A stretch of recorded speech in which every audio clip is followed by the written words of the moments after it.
Flight attendant demands. Black CEO moves seats. CEO's phone call freezes the airline. Sir, I need you to move to the back. The words stung, not because of what was said, but how it was told. He wasn't loud. He wasn't angry. He was a CEO in first class. But to her, that seat didn't fit the face in it. Seconds later, he reached for his phone. One call, 10 words, and everything, the plane, the crew, the airline itself, came to a halt.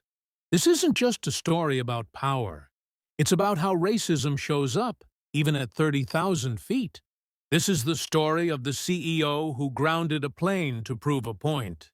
Welcome, story lovers. From where are you watching from? Hit the like button and drop your city name in the comments so we can see how far our story travels.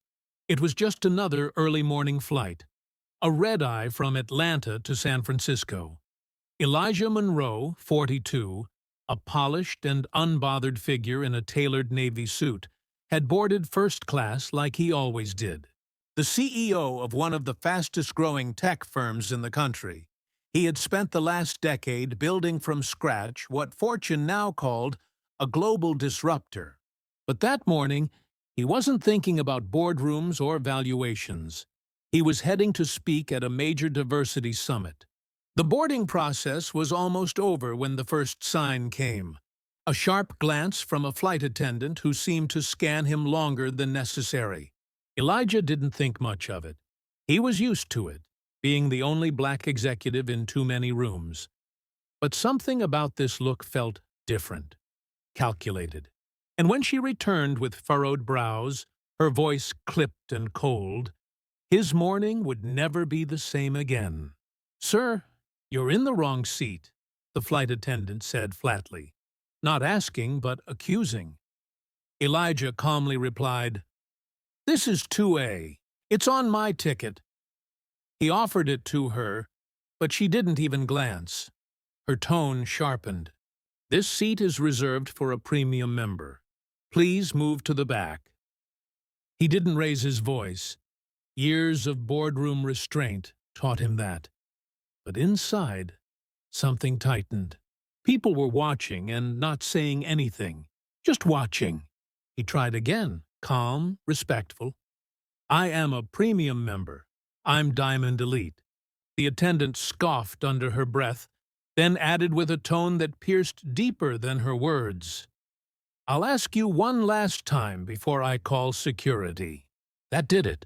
The captain had not intervened. The other attendants avoided his eyes. A silence wrapped around first class like an invisible wall, and behind it, no one dared to speak for him. Elijah stood up, not to move, but to act. He reached into his carry-on and pulled out his phone. A contact marked General Counsel Airline stared back. One tap, a whispered name, one sentence. "We have a situation."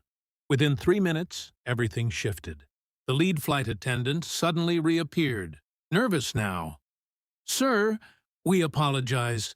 There's been a misunderstanding." But it was too late. The gears of accountability had already begun to grind. And outside the plane window, Elijah noticed the ground crew stopped. The aircraft never left the gate. A voice crackled through the intercom. "Due to unforeseen operational delays, this flight has been postponed." Inside, passengers stirred, confused. Phones rang. Whispered apologies turned into frantic consultations among flight staff. Back in corporate headquarters, thousands of miles away, red alerts flared. The CEO on board was not just any passenger. He was a key stakeholder. His company's partnerships underwrote the tech infrastructure that the airline depended on. The woman who had demanded he move? Suspended within hours. The flight? Grounded. An emergency review was initiated. But for Elijah, the moment wasn't about revenge. It was about truth. about the quiet humiliation that had rippled through him under the mask of civility. He hadn't needed to raise his voice to bring the plane down. Just a name, a call, and a system not built to expect him in power. Dear audience, if you're enjoying the story, don't forget to give it a like. It helps. Elijah eventually boarded a different flight, this time greeted by a team of apologetic staff. But the damage was already done, not to him, but to the illusion that status can insulate you from prejudice. The incident made headlines, think pieces, hashtags, and still he said little. Because he didn't need to explain what every black professional already knew, success doesn't erase racism. It just changes the shape of the rooms where it happens. For Elijah, the phone call wasn't just retaliation. It was a reminder to every corporation watching that power listens when silence won't. How many more people need to prove they belong before we fix the systems that say they don't? Thanks for watching. Subscribe to our channel for more powerful stories and new videos. Take care.